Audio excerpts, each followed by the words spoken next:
Hey, before I kick off the podcast, I just want to shout out Next Door Clothing. Next Door, a clothing brand based out of Bondi in Sydney. They're making really nice jeans and shirts and hats. So go and check out their full range at nextdoorsydney.com. They're also artists, so you can go and check out a range of art. They put on rad parties, and I love what they're doing. So nextdoorsydney.com for the full range.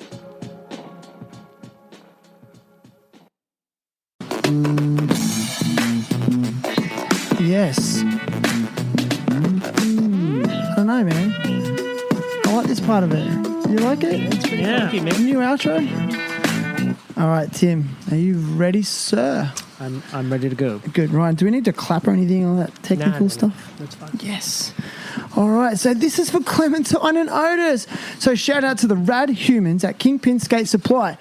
Kingpin is skater-owned and skater-run. They only stock carefully selected brands of shoes, clothing, and skate products. You get all the big shoe brands. They've got all the best, skate deck hardware and brands. But, also they have some rad boutique brands such as Australian companies Passport and Buttergoods. I love those guys' stuff. It's so rad. So go to kingpinstore.com. That's KINGPINSTORE.com. And if you use the THT code at checkout, you will get a discount, and it's fast shipping worldwide. So support local and support skateboarding. Next up, CBD products by Crush Organics, man. I love this stuff. It's done so much for me in so many different ways. I'm a pretty active sort of guy. I like to skate a lot and surf, and the CBD has really helped me with muscle soreness, joint soreness and pain, but it's also really helped reduce my levels of stress and anxiety, I've noticed, and just really helping me sleep like an absolute champion. It's all natural. It is derived from cannabis, but there's no THC in the CBD products, and so there's no psychoactive property. They are fully legal in Australia, so get on to crushorganics.com. That's KRUSHORGANICS.com. Use the THT code at checkout, and yes, it's an epic 40% discount. Everyone I know that uses it is stoked on that because it dramatically reduces the price. So get on it. Sponsorship read done, boys. Let's go. Terrible Happy Talks. Terrible Happy Talks. Yeah, good to be here, man. Whoa.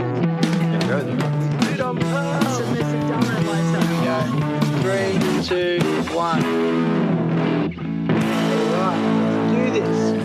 Today's guest is Tim Conan. Tim is a father, skateboarder, rad human, and a welfare and social work professional. We talked about this at the start. Tim likes that. He's okay with that title. Tim brings a positive vibe to all situations, in my opinion. And at age 45 years young, Tim skates with more enthusiasm than most groms. And today he's with me to share his journey, experiences, challenges, and hopes for the future. Mr. Tim Conan, welcome! Dude, what an absolute honour to be on Terrible Happy Talks with you, Shan. Thanks, and my good homie, the big man himself. Good to see you, Tim. Yep, and sorry, Ryan. I was about to introduce you, man. I'm sorry. And a shout out to past guest, filmer, photographer, and this week's special guest co-host, Mr. Ryan Grant. Good afternoon, boys. Dude, I'm so stoked to have you. It's good to be Thank here. you. It's going to be fun. The master lensman. He is. Have you been observing Ryan's work over the years? How can you not? It captures images so well. He's got a couple of me. He's made me look good, and that's not hard. That's not easy to do. It's not hard. That's right. It's easy to do. You got it wrong. Stop it. You look great on a skateboard. He does. Why skateboarding for you, Tim? What is it? Oh, why? No, why? Why anything else? I love skateboarding so much. I think that you guys have been around me a little bit and can tell that I get my endorphins exploding when I get on a skateboard. Even just rolling away from the dumbest little trick, just nothing's such dumb. a rush. Tim, nothing's dumb. Well, some finicky little silly things could just absolutely send me into a state of euphoria. Mm-hmm. I love it. It's I've never done crack, but I admit that skateboarding is my crack. Dude, natural high. Yeah. It Yeah, I just love it. It's my self-care too. It's a thing which really brings me back to being a better person, I think. When we get grumpy or when we get stressed out or anything like that, going for a roll for an hour just puts me in such a good headspace. I love it. I did make reference to your age in the bio, but as someone who is in their 40s and still skateboarding regularly, like, how has the actual activity changed for you over the years? How are you approaching it now compared to when you were younger? I've got more money now, so I can buy all the gear that I want, so that's pretty cool. As a kid growing up, it was always on beaten up secondhand boards, which were really chipped out and soggy, and waiting for my mates who had more money to get sick of their wheels, so I could get their wheels, like bearings which didn't turn, all that kind of stuff. So I love being able to sort of go, you know what? I don't need to buy blanks anymore. I'm going to buy the stuff I really like. So that's kind of cool. I think I'm better at skating now than I was in my 20s, to be honest. Like, I think I've got a bigger bag of tricks now than I had in my 20s, especially like in mini ramps and stuff like that. Because I probably skated more street back then and did bigger gaps. And, well, I don't do any gaps now because my rickety old limbs can't take it. And I could definitely ollie a lot bigger. Like, I find it hard to levitate these days. But I don't know. I think I'm having more fun now in my 40s, 45. And I have I think my style has adapted to something that is a bit more uniquely me than me just trying to do whatever I saw on videos when I was a kid. Wow, man. Do you think it's because you're more comfortable with who you are? Well, we went deep quick. Sorry, I just thought Good. I know I feel that way, but Yeah, no, that's a pretty good reflection, actually. I think that when it comes to skateboarding, I don't care what other people think anymore. And whereas, like, probably as a younger person, you'd rock up to a skate park and, I don't want to try things that are going to, like, just look dumb. But now I, like, look at obstacles and I just go, like, what can I do? What might I be able to do? And then I just go with it and don't care. Whenever I have a slam these days, which is generally quite small slams, I laugh my ass off because it's like look at me, I'm just falling over and being a dick, and that's fine. Yeah, it's kind of a gift of being older.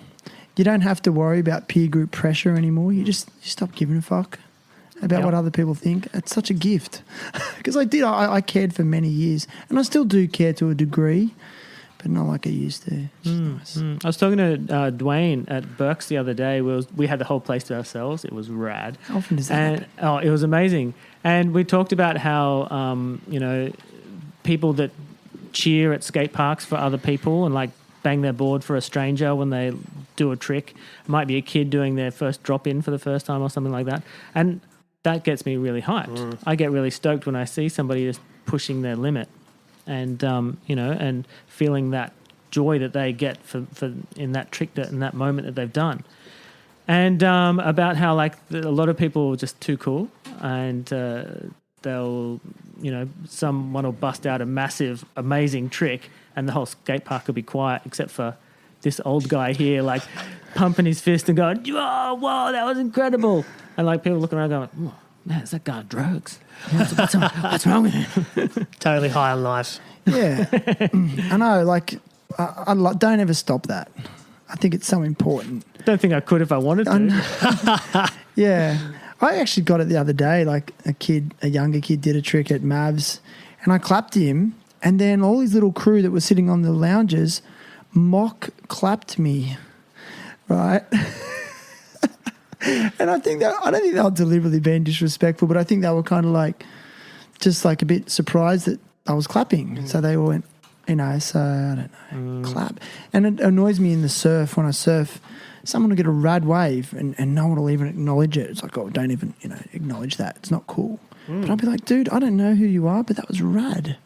Nice wave. I think it's all right to appreciate other humans doing cool stuff and enjoying their lives, I love seeing that. I love seeing other people achieve and have fun. Has that been a part of your personality for as long as you can remember? I think I've always wanted to see other people do well. And the world isn't fair. The world's not a fair place. So I think when you see people who've struggled and then they really achieve something and do well, that's something which makes me feel good.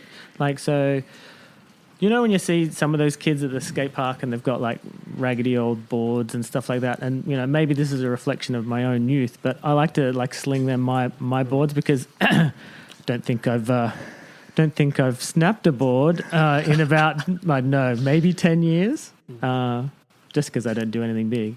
But I think that that's really good. And that's what flexing boards is something which really gets on my nerves when I see pros like do a great trick and then flex their board as their celebration. I'm thinking, man, that could go to any one of those 20 kids sitting on that ledge watching you do that, and that would be their treasure. Yeah. Anyway. Yeah, it's a bit of a privilege to have free boards and then, you know, not share them around. I don't know. I think it's just a weird... Like a waste. Like, I can see why... I know why they do it. It's like, oh, this is so good and I've done it and I'm out, you know? Yeah. But it's like, oh, how good is... You know, then they need to get another fresh board and set all that up, and it's like, oh, man, I just would never do that. You mentioned... You just used this statement, the world's not a fair place. And I don't disagree with you. However, in the line of work that you do, are you often exposed to the dark side of humanity? I think the dark side of humanity is a kind of it's a fairly decorative term. In my understanding of the world, people are always trying to do the best they can with what they've got. People are trying to get along just like you and me. Maybe their actions, they don't see the impact and that it has on other people because of whatever's going on in their own heads. But it's not we don't all start off in the same place. People don't all start off and sort of go like, it's not a level playing field.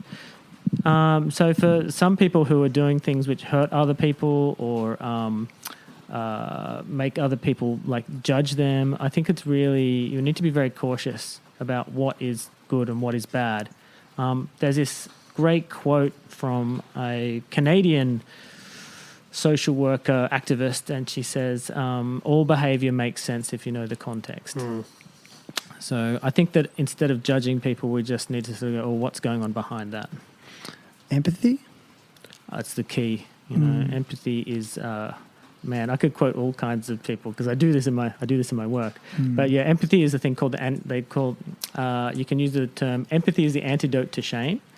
Any Brene Brown fans out there would know that she did a lot of work around shame and empathy. If you try to understand what's going on for other people, you know what they're going through, you know you probably won't judge them as harshly.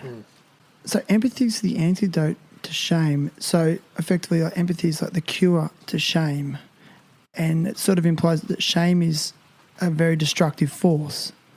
Is that what it's sort of implying? Yeah, and we all feel shame, and we all feel embarrassed at times, and that really gets in the way of us being the best that we can be. So when people show us empathy, they don't sort of try to fix stuff all the time. They don't try to fix everything, but they just try to feel what you're feeling and, you know, try to be there and listen and, just try to understand what's happening for you as opposed to trying to fix it or judging you. I think that's a way that humans should move towards that.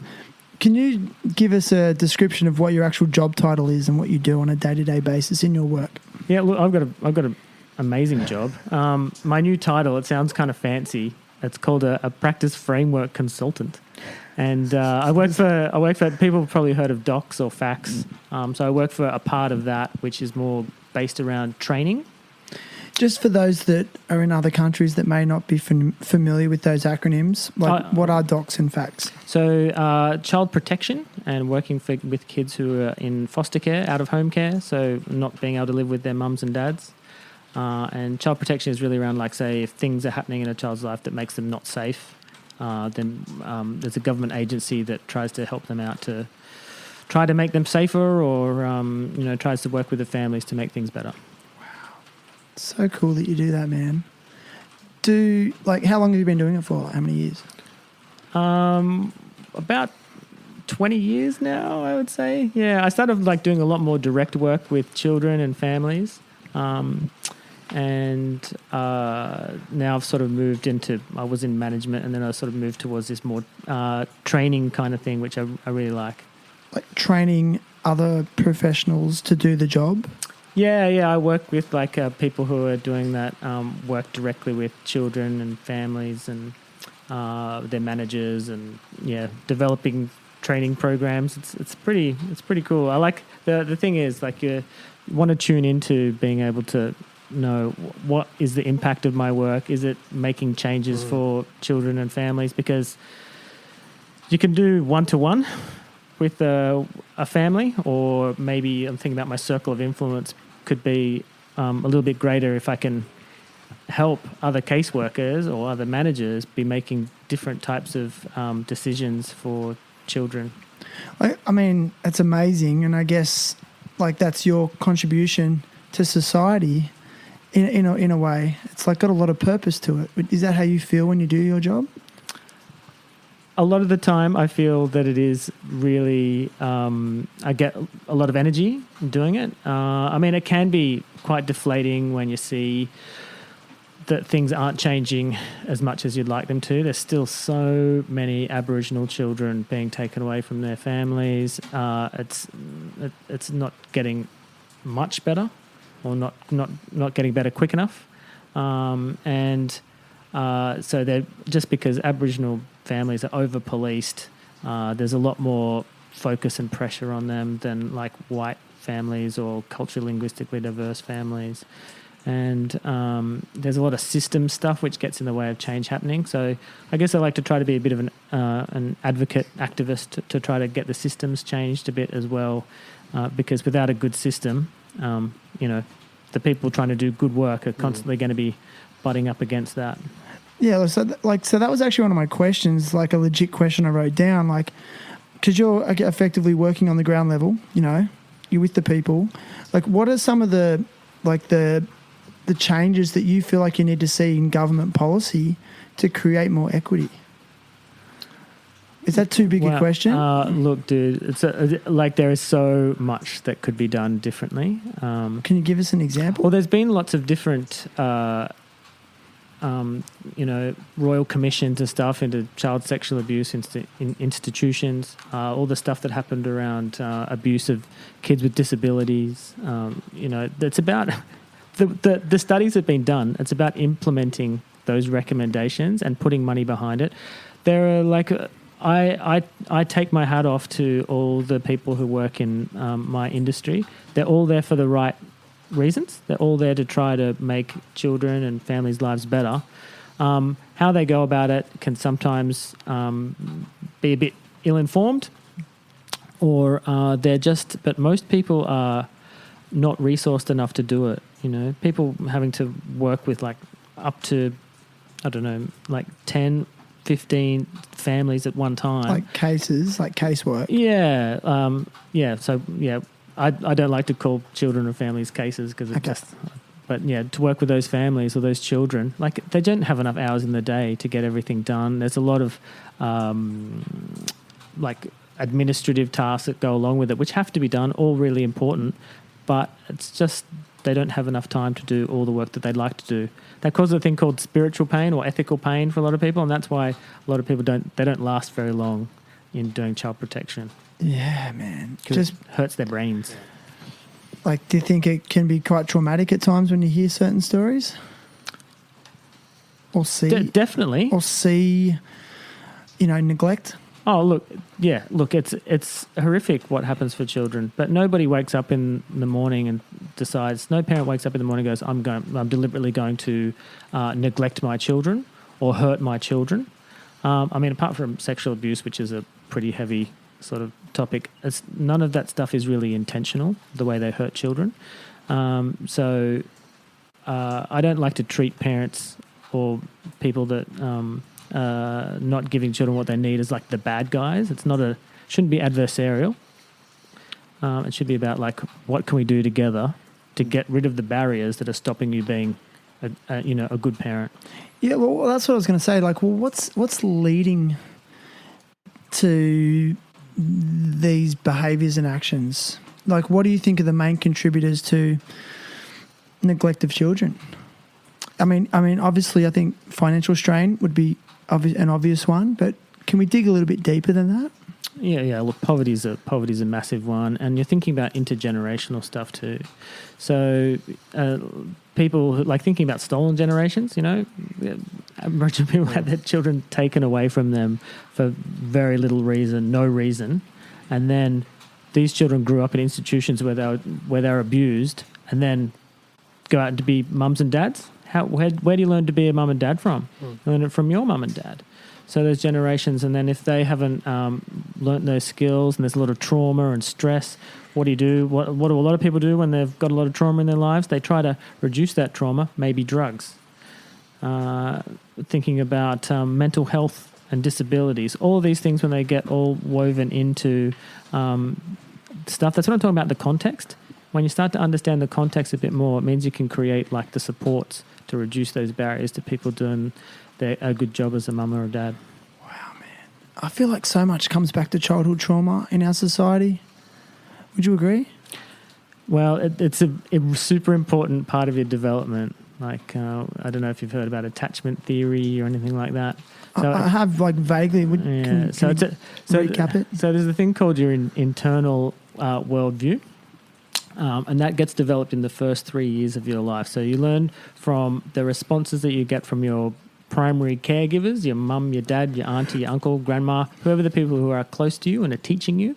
And they can either teach you that the world is safe and that you can go off and explore and have adventures and hurt yourself and get looked after, that things will be all right and that there's going to be someone there to look after you. Or you can learn that the world is a scary place and that you're going to have to look after yourself because nobody's going to come when you cry. You're going to be hungry sometimes, and all of those kind of stuff. So those first 3 years are really important for developing your brain structure. Am I getting too social worky? Dude. Social work. Please. This is amazing. Don't stop. Oh yeah. It's because this is part of my job. I teach at uni as well, and at Wollongong Uni in the social work course, and love it because as a tutor or lecturer? Just as a tutor. Yeah. Not just as a tutor. My brain ain't that big. But yeah, those first 3 years of life are essential for children, and the experience that they have there helps to shape the rest of what their life is going to be like, essentially, because without the fundamental brain structures get developed in that time and they learn, is the world safe? Can I explore and do stuff? Is the world not safe? Do I need to always be on guard and protecting myself? So, yeah, it's really important. Okay, here's the question. How do you fix that? Well, that's the great word, isn't it? Resilience is a buzzword, yeah? But you guys heard about resilience, bouncing back? Can it be fixed? Can people change that? It's a long and difficult process for things to come back to I guess, we talked about that there isn't a level playing field. So to come back, yes, the thing that can really help with that is having loving, stable people and relationships in your life. It's all about the relationships that you have and having somebody to support you through difficult times. But it's like unlearning. It's a bit unlearning that the world is not a safe place. That takes a lot of effort and time. Amazing, dude. Like, I just think you sort of said, it's just too social worky, but I just really think that, this is the information that people need to hear. Like, we need to be talking about this stuff and create empathy through, sharing knowledge and experience. Would you agree? Oh, look, I hope so. And I know I come from a massive place of white privilege where I've been lucky to have good education, and my parents were, pretty good. They did a pretty good job with me and my brother and sisters. But, nobody's perfect. And I think that one of the things I've learned is to have a bit more empathy for my parents and their context and struggle when I was a kid, and go like, oh, you know what? Now I'm a parent myself. I'm a bit like, oh, I would have been really annoying. I would have been so annoying. I'm glad that, you looked after me and didn't put me out with the bins. They wouldn't do that. I love you, Mum and Dad. Yeah. But, I mean, you just said then you acknowledge your white privilege. I mean, I think it's also important to acknowledge that you shouldn't be ashamed of that either. I mean, that's just, the cards you were dealt. And yes, it may be better than other people's cards, but it is what it is. But I think it's still the fact that you acknowledge it, then maybe use what you have to support others.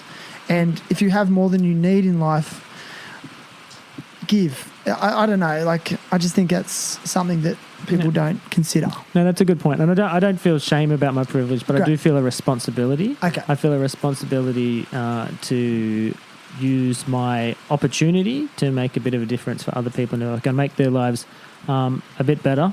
Then, that's kind of my job, Yeah. The world isn't fair. The world isn't fair. Dude, 20 years, though, in that sector. I never thought I would do child protection work. I went to the UK where I met my wife, who is amazing, and I thought, I'll get this job here. I won't have to do it for long. It's child protection, looking after kids, and saw some stuff, and it really messed with my head a lot. So I'm going, I can't believe that children's lives can be like this. But then now I don't know that I could do anything else because it's become something which is, I don't know, a part of me now. Dude, I don't know. I just think it's so impressive, man. It's very impressive. It's more impressive to me because I've only ever really known Skater Tim. And Skater Tim's a frothing grom at the skate park and super happy all the time. But I think personally I'm a lot more emotionally fragile than you, because I think if I was faced with some of the stuff that you're faced with on a daily basis, I'd be an emotional wreck. My question to you is... I'll give you a hug, man. It's cool. But my question to you is, like, how do you support yourself? Aside from skating, like... Dude, I'm lucky. I've got, like, great friends. I got you guys. I got... I love being a dad. And that gives me a really good, strong sense of purpose. Yeah. Hanging out with my little boy Griff up at the moto track today was Rad. really fun. He's frothing over that. Yeah. I've got an excellent, very intelligent daughter who's always challenging me. She's got a really sharp wit. Burns me on a daily basis. That's so good. Yeah. So I think it's the relationships in my life which really soothe my soul, I guess, and balance that. I think you still got to recharge your batteries in a few different ways. I'm getting a bit more social worky here. Great. There's a guy called Eric Erickson. He's got this life stage theory, and the life stage that I'm at, it's there's crises at every life stage. It's called generativity or stagnation. I've never heard of this. Yeah. Oh, Google him. Eric Erickson, life stage theory. Anyway, so when you don't feel you're doing something purposeful in your life, like everything else feels a bit harder. So it's like you have to have something which gives your life some purpose so that you feel a bit more worthy, like you have value and worth. So, yeah, finding those kinds of things. But, I mean, look, skating is my primary form of self-care and relaxation, and yeah, I love it. Love it. Love watching Thrasher clips every day. Like, can't believe how much freaking content is coming out all the time. Stop it. It's like, it's turning me into having a 12-second attention span when it comes to those clips. Like, somebody be like, oh man, this part's like 30 seconds long. Can't watch it. I just watch the first 3 tricks and then I'll be on. So, dude, it's overwhelming. Hey, Ryan. It is overwhelming. Yeah. It's how much time do you set yourself to watch things like that? You said you got a short attention span. Do you go, this is my hour, I'm gonna watch as much as I can, or you just... I tend to try not to watch anything like throughout the day, and then once the kids are in bed and or settled down for the night, I'll like lie down on the sofa and get my phone out and just be glued to that for an hour, or like link it to the TV and watch like a bunch of clips and just like tune out. Wow, so necessary, man. I don't know. I've been thinking because I have my past guest, Evie, is also a community. She's a community development and social worker, teacher, supporting refugees. And she made reference to the vast inequities that she sees, and said, I don't know if she said this off the mic, but she said that sometimes she has days where it's like the problem's too big. I wonder if I'm making any difference. Are these thoughts that sometimes come over you? Yeah, look, I'm a man of metaphors. I remember seeing this thing when I was doing some studies for my Masters of Social Work, I think I was doing. Anyway, there was a quote that said, like, you've got two choices. You can either stay on the ship with all the holes in it and try to or patch up those holes to keep it afloat, or you can find another ship and get off and do that. But I think at the time I actually did jump ship and went from like child protection to working in early intervention with families. But I don't know, the call back was too strong, man. I came back and felt that this was a place where I could, make a bit of a difference, and yeah, like something that it does feed your soul too. It's whilst it is stressful and horrible, I don't know what else I would do. Yeah.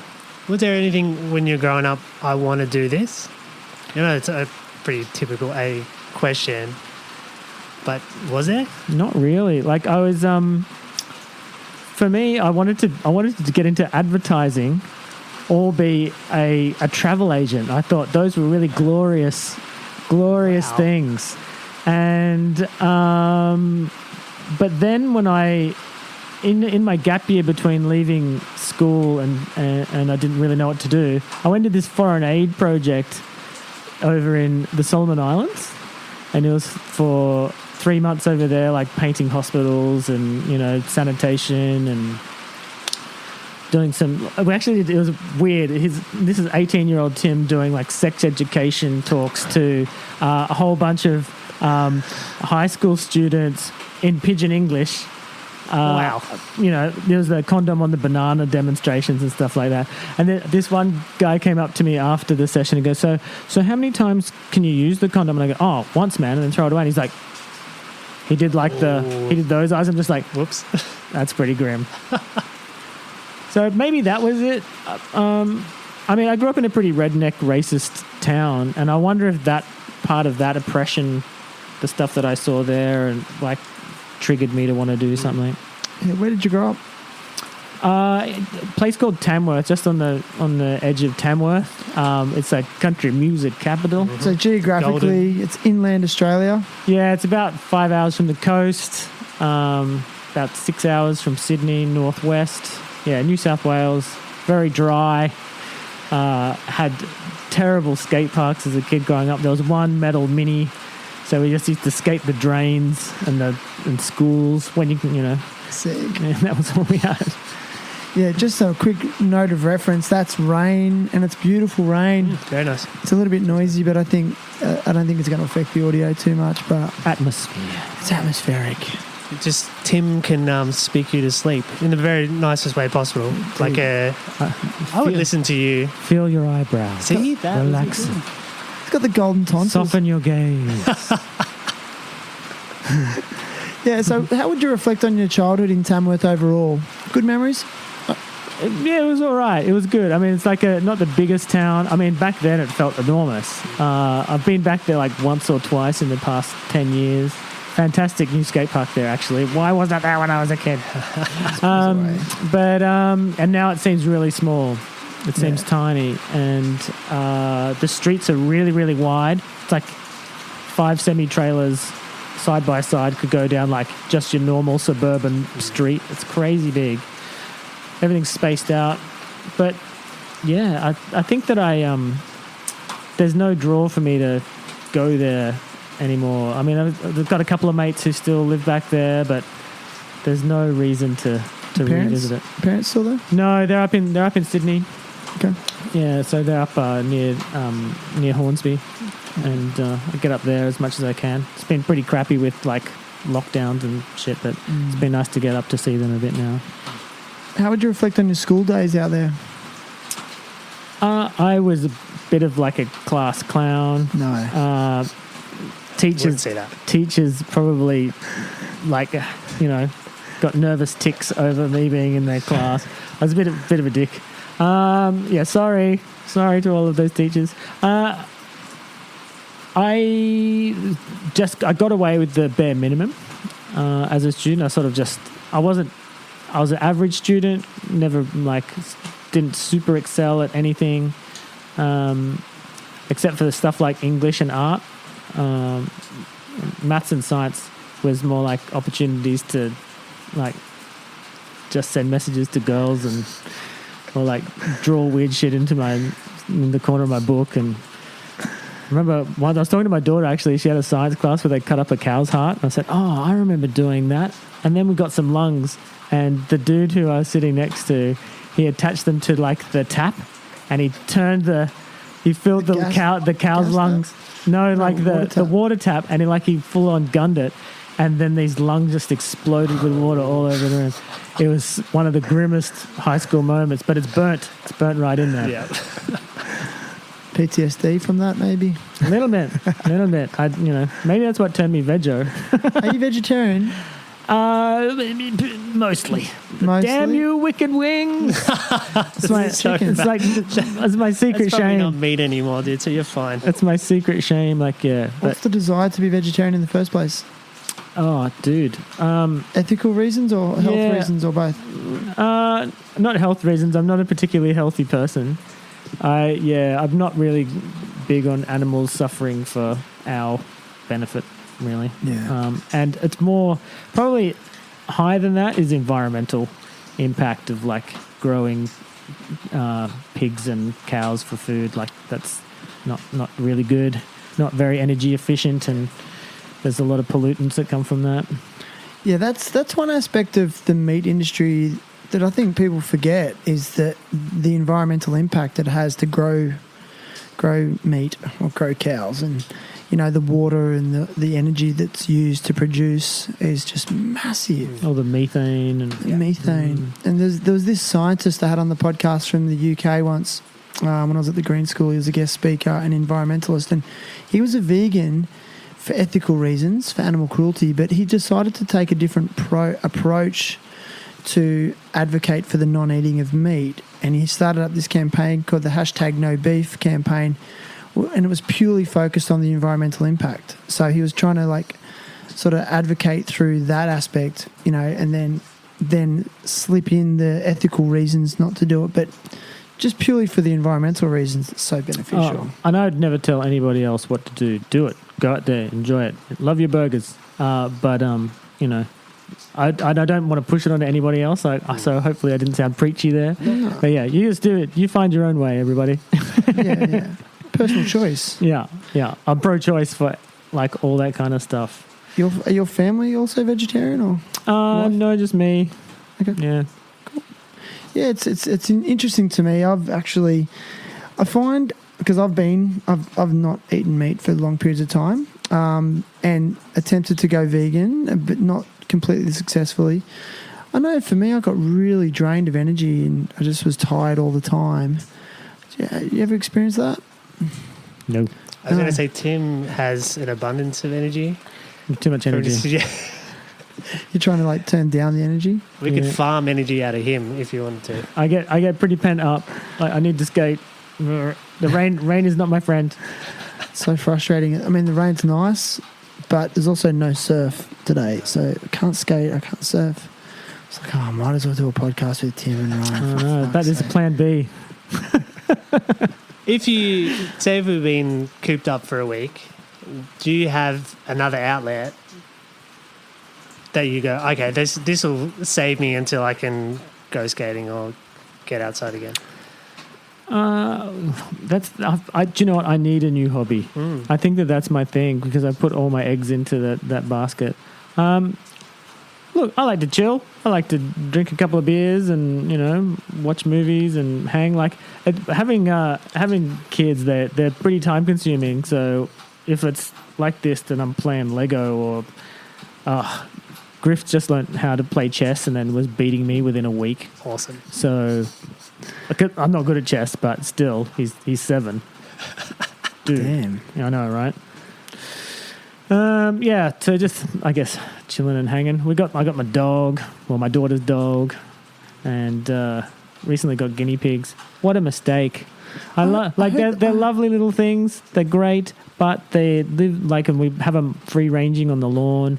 Their turds get stuck in your trainers. Impossible to get out. I heard they were low maintenance. Oh, yeah, they are. They're they're food for other animals. That's what they are. They're not high up the food chain. They attract other animals. Do they attract snakes? They attracted my dog, who's just completely fixated on them. Like he stands there with drool dripping off his trying face. To eat them. He would if he could. I'm pretty sure. I heard they're easy. My friend's got them, and she's like, they're the best. They're the best pets. They're so easy. Oh, they are. They're lovely, except trying to clean the little hardened logs out of the tread in your trainers. So you let them roam around the backyard? Oh, I got them in a thing.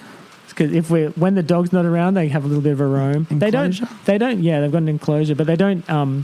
If they were to roam free, they like going underneath boxes and stuff like that. So they don't like an open meadow to frolic in. They like having a bit of cover.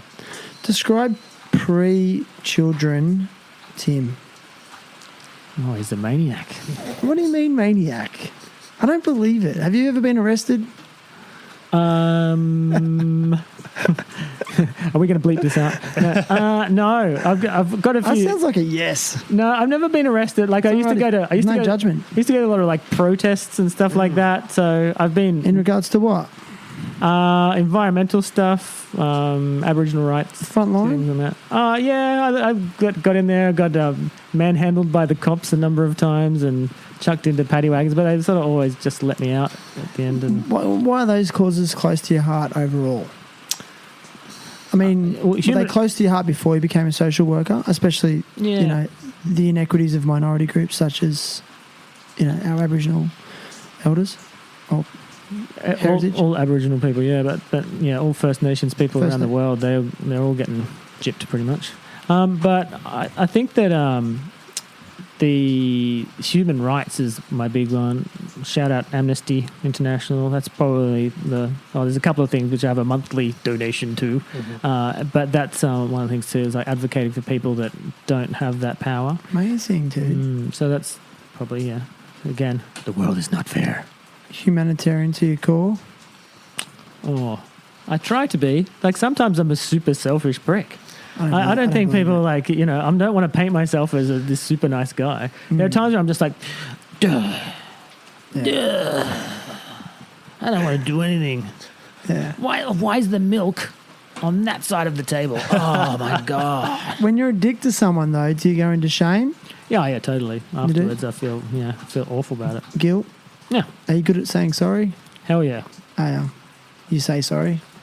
I say sorry to you for having a boring podcast. Dude, thank you. I was just sitting here thinking. I was just thinking that. No, look, it's some people find it really hard to say sorry, and there are times you don't want to do the sorry and not mean it. I think that you have to explore why you're actually saying it. Has that been the key to a strong marriage? We're still together. Yeah. Yeah. 15 years is pretty good. Yeah. I've said sorry many times. Yeah. Yeah, great. I mean, and I guess I want to lead in a little bit with that because going back to the work you do, you're seeing broken families. And do you think that, broken families are the foundation of child neglect? If more couples could actually work it out, do you think things would be... the world would be a better place? No, I think that if parents split up or live separately, if they can have they can still show respect to each other in front of the children, and maybe you have new partners and that kind of stuff, and show children that they're loved by lots of different people, then that's fine. I think that the bitterness and stuff that people hold on to when relationships end because they weren't well suited, or one person or both people in the relationship, did things to each other which was really hurtful, and the children see that. Parents are children's greatest teachers, and that's how they learn about the world and relationships. So there's a big responsibility there. I'm not saying that people should stay together if things are horrible in their relationship. And, some people are much better to be apart and to can still be really good mums and dads. So, I think that's the essence of it. If you're holding on to hate and you're bringing your ex-partner down in front of the children, or setting them up, or just making lots of subtle and narky remarks about the other person's parenting, then that's not going to help the kids at all. You think that's going to cause the damage, not the actual separation? Kids can bounce back from anything. Anybody can bounce back from anything if they've got the right support. Yeah. It's easier for some people to bounce back than others, depending on how much stress and how big the situation was, how traumatic or terrifying or whatever it was. But the thing which helps people heal is relationships. Having people around that care about you. That's right, Tim. You said that parents are children's greatest teachers, but conversely, would you agree if I said that children are parents' greatest teachers? Oh, they're the greatest motivation to be better than you are now. Yeah, good call. Yeah, we do, like, by seeing how children interact when, like, say if you're in a mood or something and you go like, oh man, I'm totally sick of that. If you hear your child using those same words, especially if they're swear words, then you're sort of going, oh no, wow, they learnt that from me, and do I want that for them? Yeah. Okay, another serious question. I'm sorry to do this to you, but I just think it's interesting to me, and maybe other people, when you mess up in front of your kids. So let's say you do drop a bad, naughty word. I don't know if you've ever done that. Or worse. Weekly basis. Or worse. How do you approach that with your children? Or do you just pretend it never happened?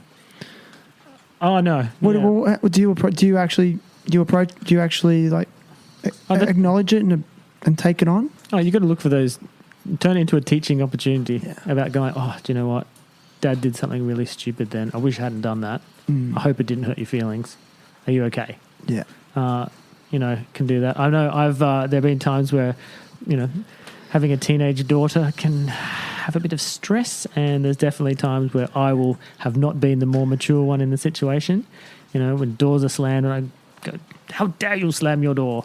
And lose my rag a bit at that, and then sort of like, do you know what? She was just trying to tell me that she's upset and that she's annoyed about something and whatever, and I should get off my high horse and give her some space. Which is empathy.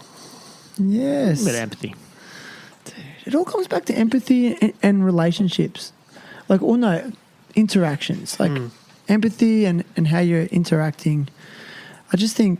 I really just want to advocate for kindness in the world at the moment. I mean, there's so much division at the moment. For me personally, I'm just really noticing more division in our society than ever, especially given the very tenuous political climate that's ensued of the last couple of years.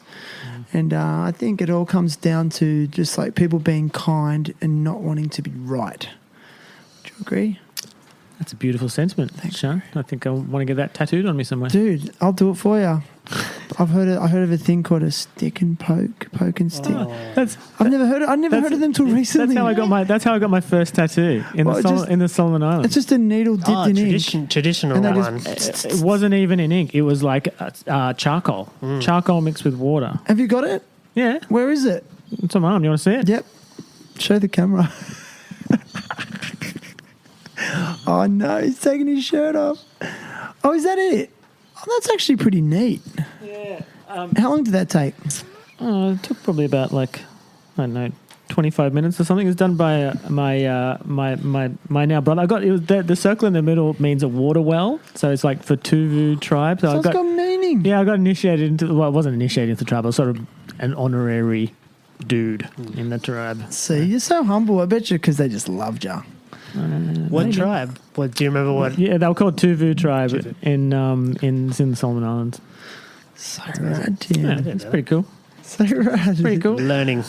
See, I knew it's a bit of a weird thing to do, being like 19 and in a first time overseas, and getting caught up with the culture and all that kind of stuff, and then getting tattooed and sort of going, oh, I hope my arm doesn't fall off, because I'm like a long way from anything that would be remotely like a hospital here. Like a tropical staph infection happens or something. Yeah, it was in the ocean every day, and that's crazy. Anyway, how did you end up there again? So you finished high school? Yeah, I'd sort of I'd finished high school and I thought, I want to do a social work degree, but I was like not really sure. And, it's like 18 or 19 and I think I just needed to have a bit of fun. So I moved to Sydney from the country. I went to the Solomon Islands first, and when I got back, I was like, I feel more manly now. I feel like I'm a man of the world. I'm moving to. Did you get initiated? City. Yes. Still, everything's intact downstairs. We're all good. But the tattoo is legit. So I did feel a bit more like independent after that moving out of home thing is a pretty big marker. Yeah, it is. Hey, yeah. But and then it's like, how long did you stay there for in Solomon Islands? A year? No, it's about 3 months. 3 months, and then you came back and went to university. I think I had like about that was when I moved to the city with my awesome mate Josh. Josh Fegans lives in Melbourne. Fegans. He's an absolute legend. We grew up skateboarding together as kids, and then he moved to the city first, and I came down and crashed on his sofa for a little while. And it's just like, oh my God, I can just skate every day. Just skate every day and get toasted and then go skateboarding again. And oh my God, I don't have any money. Oh crap, I've got to get a job. So my brother got me a job at, the Hard Rock Cafe? There was I don't know if they still exist anymore. No, they do, I think. Yeah. Anyway, that was my first job in the city, and I was like scruffy, stinky skater kid in there. I was going, oh my God, paychecks, money, skateboards, beer. It was like wicked. Because I often ask people, like, I really believe that transitional year from like when you finish high school, that year after is just, I think it's a really crucial year in a lot of people's lives. You're out in the real world. Some people do just know exactly what they want to do, but it's a real time of discovery and also just awakening. You realise that the world is hard and you do need money to do stuff, even have fun. So I remember like you'd scrape together the money from like Austudy or whatever and go to like the record shop, because I moved in with my buddy Ed and he had turntables, and go, all right, we're all going to be DJs. We're all going to be DJs. So like you'd go, all right, because like digging through the box, you'd get like 12 7 inches or some 12 inches or something, go and listen to them all and just go like listen to a bit and then take them home and like play the crap out of them and learn how to beat mix and do all that kind of stuff. And then like, oh man, we've got to get some gigs so we can actually pay for this. Then we get gigs where you get like paid $50 and it's like, we just spent $200 on vinyl. For that cost gig. effective. It wasn't a good business plan, no. Got to start somewhere though, don't you? Why'd you guys give up on that? Just because it wasn't financially viable? You burnt out, didn't you? We moved on, and like my mates still DJ a lot. Like they've got like some nice rigs at their house, so it's good to have a bit of a play around. But everything's like, using phase and all these other different types of DJing stuff now. So programs. Yeah, you don't need vinyl anymore. No, vinyl's just a beautiful decoration. Do you think it sounds different though in real life? It does. Yeah. But it's grainier. Is that better? I don't know. What do you think? I would like to be a traditionalist and sort of go, yes, vinyl is the bomb, but there is so much more that you can do, and so much more fun that you can have. I think with like being able to loop stuff and all that kind of stuff. I think there's a grainy filter too that you can put on the music. Yeah, like you can totally make it sound like that for sure. Yeah. It's a bit sad. Yeah. Something about the vinyl though, it just looks sick when you're like pulling it out of the sleeve. It is good. Oh my God! Scratching the needle. That is so awkward when you are out at a club or something going, oh man, I need this record now. No. Whereas you can just like scroll, there it is, boop, it's in. So it's like work smarter, not harder. Yeah, love that. Yeah, I don't want it to be hard work. No. I don't want it to be hard work to find the record when it's hard work to mix the record. And you don't even have to listen to to get the speeds right. You're just like, beep, I need it at 123. Did you have moments though in that period where you would get the place jumping? Oh, hell yeah. Yeah, we used to DJ World Bar and a few places in the Cross and Nice. I remember World That'd be Bar. interesting. Club 77. Cross. We had Remember we Club had 77? Yeah, we had down a- on William Street. Yeah, we had Yeah, yeah. we had a few nights going on around. It's pretty fun. We used to, the best though was there was a cafe called The Lounge up on Crown Street, maybe, and Surrey Hills. Yeah, in Surrey Hills, and it was like just this real lazy Sunday groove, and we didn't get paid. We got paid in like food and booze, but we would just chill there, and everybody would just come and lie around on all these cushions and lounges. It was the best. What would be your go-to tune? Like, you'd be like, all right, I need to put this on. Or you didn't have one? Oh, I don't know. It was always sort of some low tempo hip hop, chill was hop, hip-hop trip vibes? hop stuff. Okay, Yeah. okay. Yeah, I don't know. So much. Where do you even start? So- I kind of like Handsome Boy Modelling School. Oh. That song Breakdown's probably a good one to throw on. So you had that phase, and then shortly after you went to uni? That phase lasted about 8 years, I think. So when did you go to uni then? Were you a mature age student? No, the uni was in amongst all of that, Okay. and Yeah. it was kind of cool. While I was at uni, I got a job working for this youth housing organisation, which was pretty sweet. So I was getting paid and studying, and Sick. yeah, Within the university campus? it was pretty close by. I went to New South Wales Uni. Yeah. It's like Randwick. Yeah. So I was just down the road from there. Sick. And at what phase if you don't mind me asking, like, how did you meet your lovely wife? Oh man, Tell us the story. I was just pure luck. Really? Yeah. Luck or fate? I don't believe in fate Why not? because I've watched the Terminator movies. No fate, but what we mean. I don't know. I think that I don't. You don't believe in... No, I'm serious. Do you believe in, like, miracles and fate and stuff like that? No. You don't? You don't believe that if I said there's no coincidences in this life, would you believe that? No. Really? I'd say that there was a million coincidences happening all the time. You think, like, we manufacture everything? No. I know you're saying I- the opposite to that. Well, we're going to get I think- philosophical, can we? Yeah, I- I'm trying to... I just think that I wanna bring him I know you've unstuck.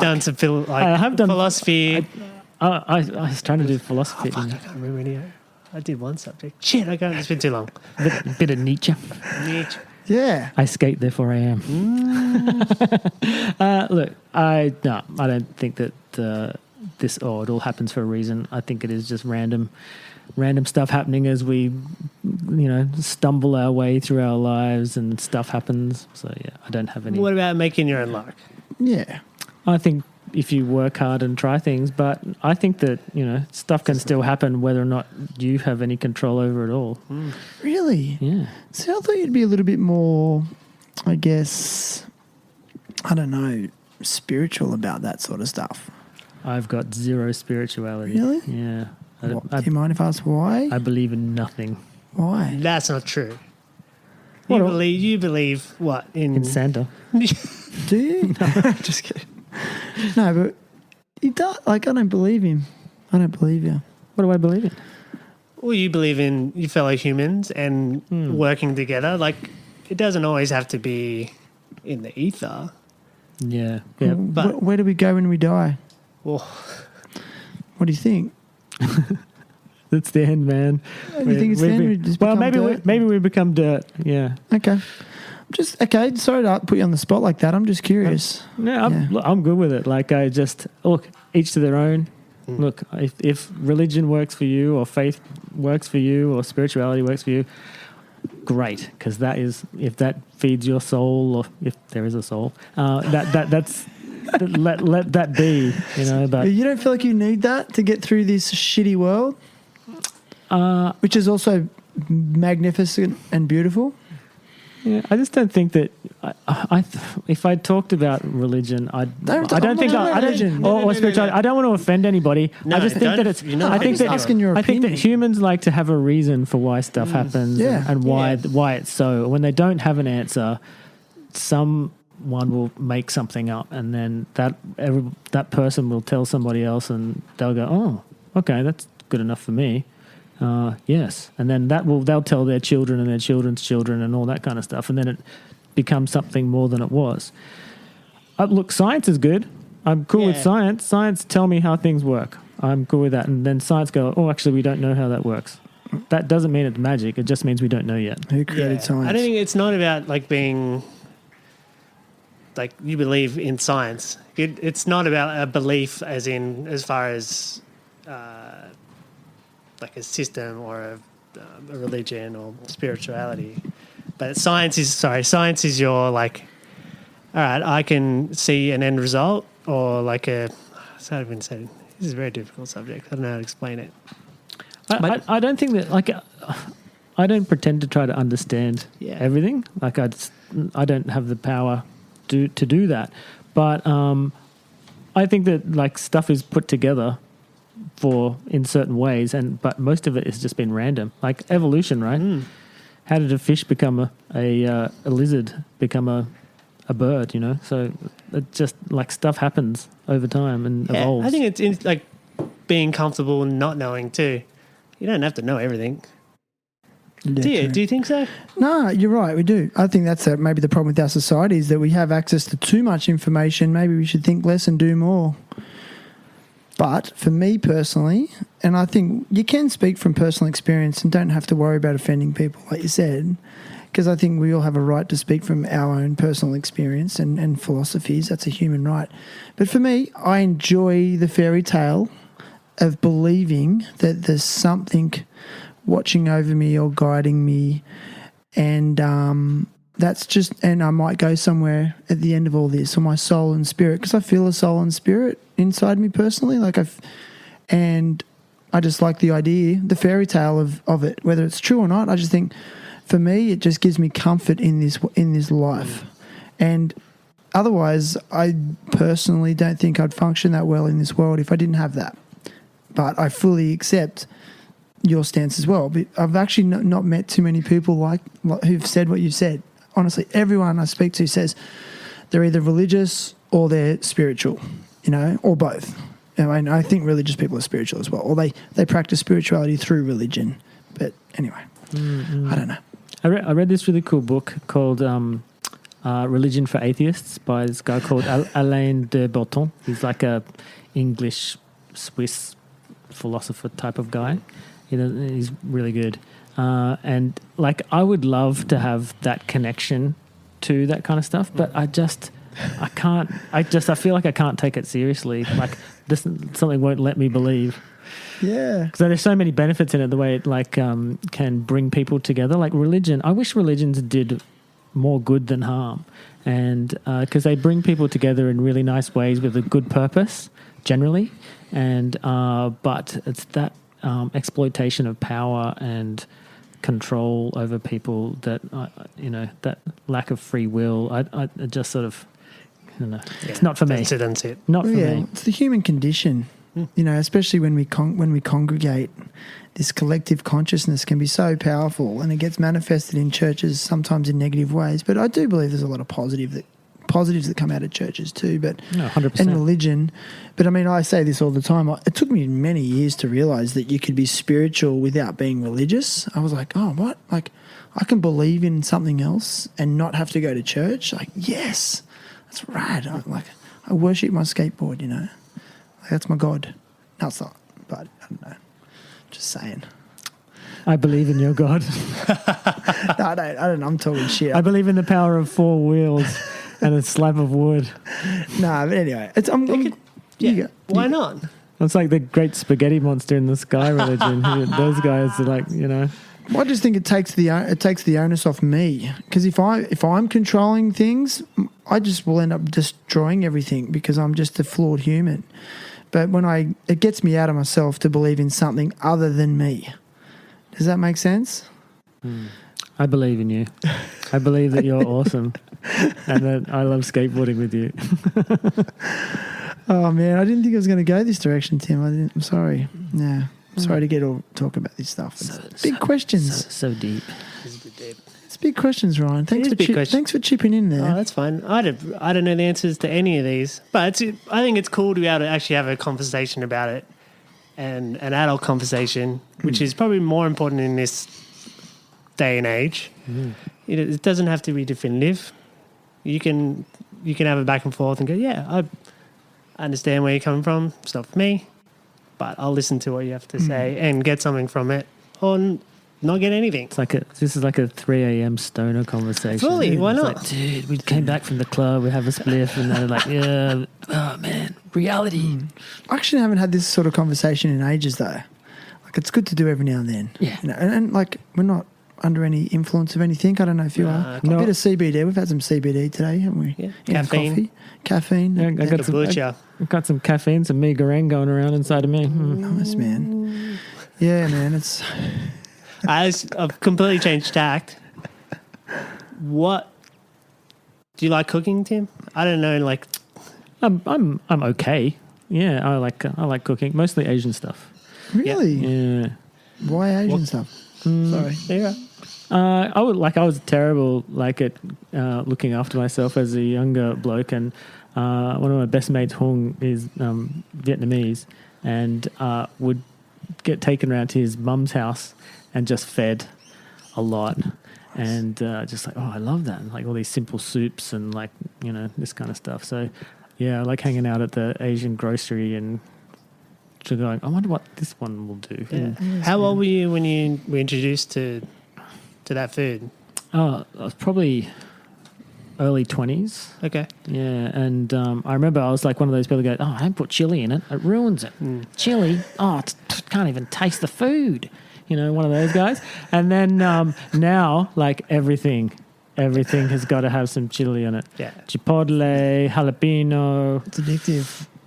Give me those chilies. Anything like habaneros. ghosts, like Oh, they've man. gone full. Like they're Ghost chilies are like Reapers or like, the Carolina Reapers. Carolina Reapers. Man, those things are brutal. I've done the dip the pinky in to have one drop on the tongue from some crazy sauces and just going like, okay, so that's pretty painful.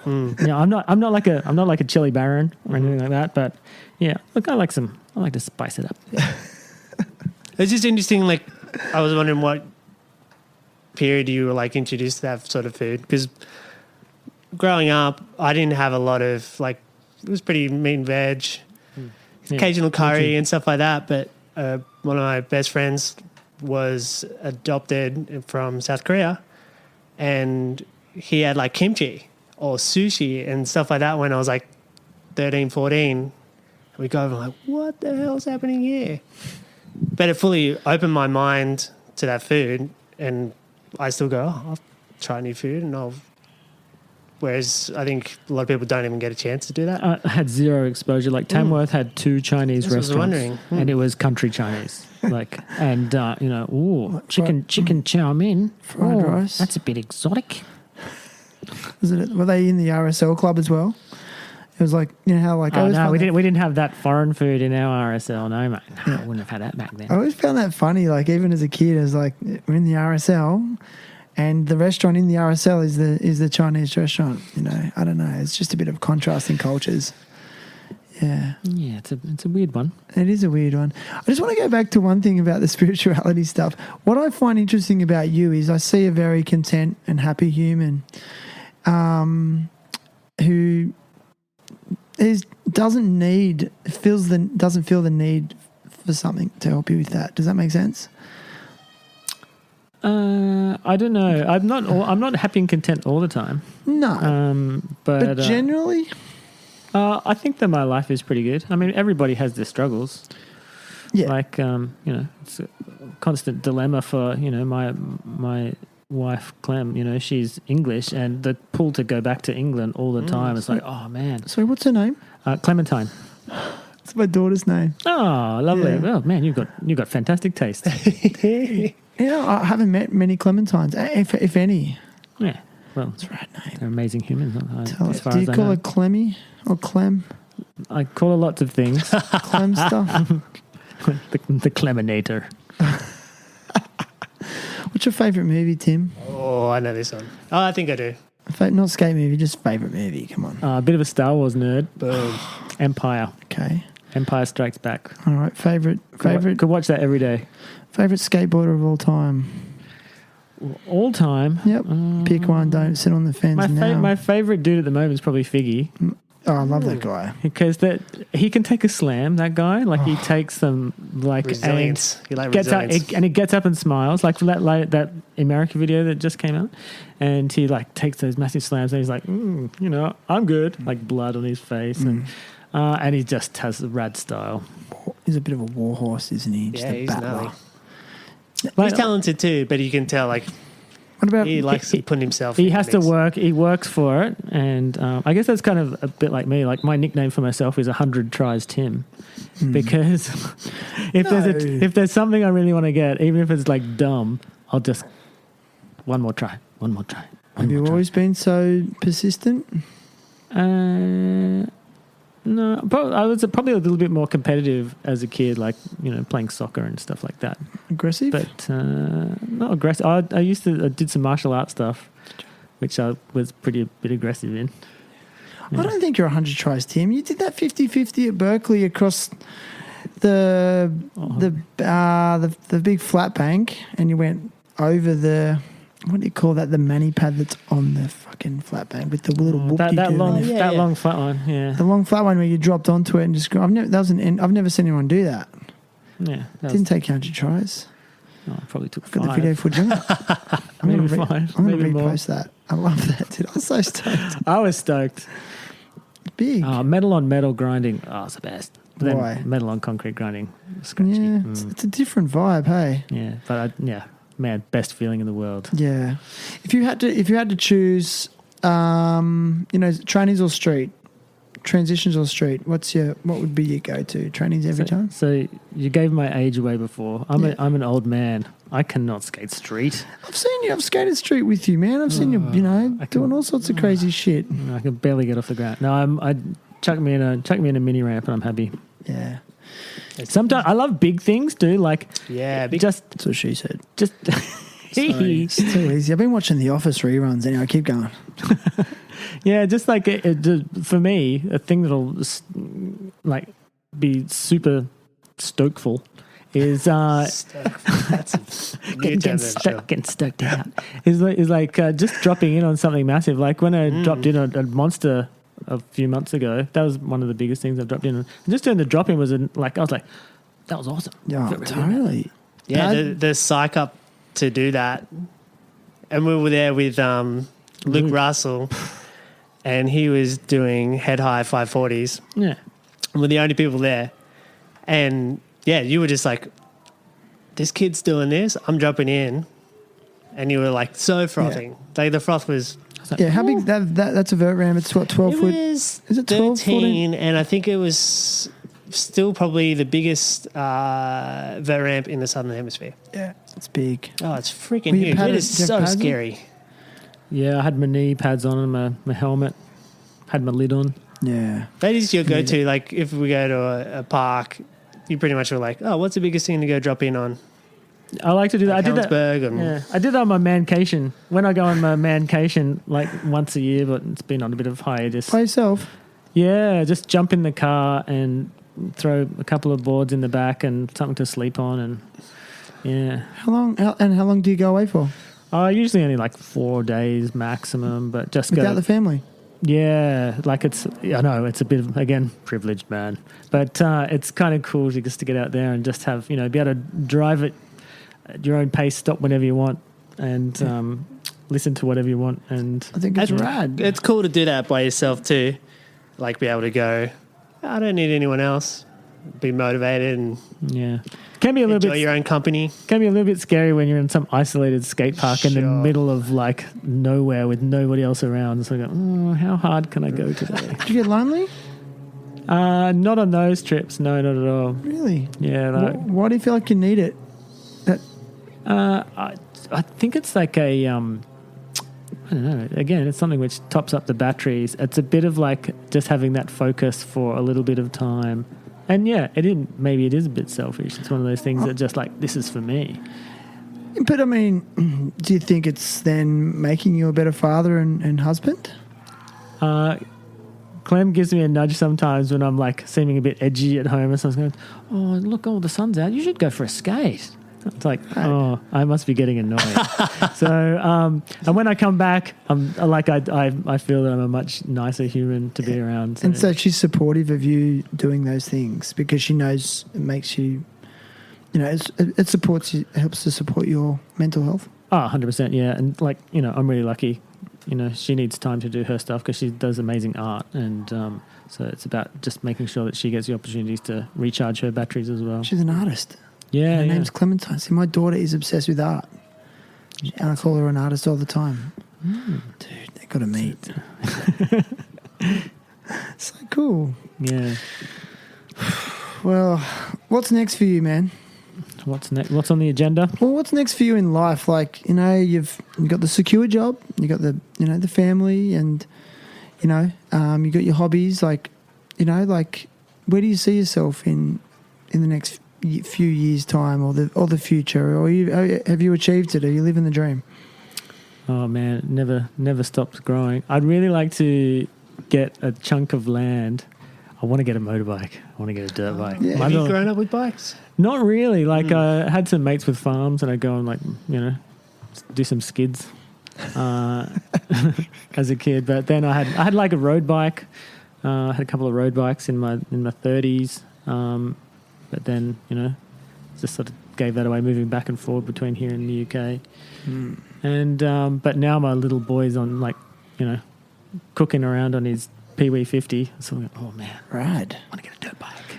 So good, man. Do you think it's flipped? Most, I think, I'm not a father, but being maybe like, oh, I wish if my son is interested in skating, we can go skate together. Flipped it the other way around. Griff's like, oh, I'm into bikes. You're like, I'm going to start riding a bike. I got no power over him. I know you wouldn't try that. Let's skate, dude. And he's like, I will never skate. Oh, it's devastating when you hear that. That's what my daughter said to me about surfing. She's like, I'll never surf. I was like, oh, God. Yeah, he probably will. But, yeah, no, he's totally got me hyped on bikes. He's really good on two wheels. That's cool, awesome. Man. You got to nurture that, hey, whatever they're Please interested be in. careful, though, Tim. I'm not very good at being careful. I've got X-rays of 90% of my body, I think. Really? Many broken bones in the past? Yeah, I've had a few. The worst was I'd learned. Where were we? We're in the city one night. There's a handrail near. Oh, it was just down from Martin Place. I can't remember the name of the building. And I had a shot at it and landed the first time. I'm going to do that again. Ran back up the stairs. Didn't get enough of a run up. One push, my foot wasn't on the board properly. Mm-hmm. Front trucks clipped the rail on the way up, landed on my tailbone right on the end. Just managed to keep the spuds free, but did a land right on my tailbone. And for a whole semester of uni, I was sitting on a pillow with a broken tailbone. Sucked. No, that's one of the most annoying and embarrassing ones. Yeah, that one would be embarrassing. They take so long to heal. Dude. Because you sit a lot. Yeah, you do, man. They take ages. Mm-hmm. Them and I find wrists take ages to heal. Too many moving parts. Yeah, especially that little bone in there, the scaphoid. Mm-hmm. Oh, my God. Because that's the one you bust when you fall like that, and then it just takes forever. It's pretty common for skateboarding, snowboarding. Yeah. I've had this one put together a few times. Have you? Crazy, man. Well, listen, bro, it's been epic. It's been such a pleasure, and it's actually good to get to see a different side of you because I've only ever really seen just frothing skate side, but I knew there was much more to you. So you scratched beneath the surface, dude. Scratch and sniff. It stinks in here. Oh man, I don't even want to picture that image as hectic, dude. Apologies. Anyway, he smells good. Yeah. Tim smells great. I'm clean. He is. Oh, yeah? Yes. Nice. It's nice. Would your wife say the same thing? She'd tell me that, time to get some new trainers because these ones getting a bit stinky. Listen, Tim, I ask all guests to come to the podcast with a cause they want to support or advocate for. You mentioned earlier Amnesty International, which I think is an epic cause, and I've actually had someone from Amnesty International on this podcast, Manisha Todd. If you hear this, if you're out there.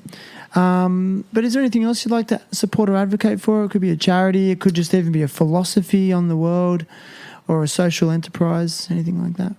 Yeah, well, Sorry to put you on the spot. yesterday was White Ribbon Day. I don't know if you know much about White Ribbon Day, but it's about men taking responsibility for violence against women, domestic violence. It's like a absolute epidemic, domestic violence in Australia. One woman a week dies from intimate partner violence, and countless others are hurt by their partners. So shout out to White Ribbon, and just that I think it's about us having, as men, taking responsibility for calling it out and, talking to our mates about it. If like we see something, we say something, because if it's a hidden blight on our society. And I think that it's one thing that we can take a bit of responsibility to and try to mentor our mates and be good mates by telling them what's not okay. Yeah. What do you think's contributing to it? Oh man, toxic masculinity. So cultural norms, cultural stereotypes. What else? Yeah, culture, stress. I think that there's a lot of stress on men to have a certain role in the world, and when they don't feel that they're able to meet those expectations, like financially or socially or whatever it is, they take that out on people who have less power than them. And by power, I mean talking about physical power, not like all the other amazing strength that women have. But yeah, just I think that is, it's a learnt behaviour too, unfortunately, for lots of people. They have seen men oppressing women in lots of different places. And look, I'm not going to say I'm perfect, but it's something which I'm working on, trying to be, a good partner and a good mentor to my mates and friends about that stuff. Dude, that's rad that you said that. A lot of dudes would feel really... Like, I think it's very confronting for a lot of guys. I don't think a majority of men set out to be like that. And I think a lot of men actually don't even know why they act out like that, which is really, again, like it's hard. And I think there's a lot of shame and embarrassment around it. But that's why I wanted to ask you that question, like what's contributing to it? I mean... You mentioned those things. I mean, in your line of work too, how much is alcohol and drugs playing? Oh my God. So domestic violence on grand final night, like the hospital admissions for women being beaten by their partners is like 10 times more than usual. That's so gnarly. Yeah. Christmas. Christmas. Those kinds of things. So alcohol's a big one. But also I think that with the, people being in lockdown and not having all the social supports and stuff that they usually would, or people like having financial pressures, that can really add to it. It's not an excuse, definitely not an excuse, but it adds to some of that context. Yeah, that's interesting, man. Thanks for sharing that. Yeah, it's good to sort of contemplate what's at the core of this behaviour. Yeah, because I mean, when you look at those stats, dude, it's so confronting and undeniable, So, yeah, man. Thanks.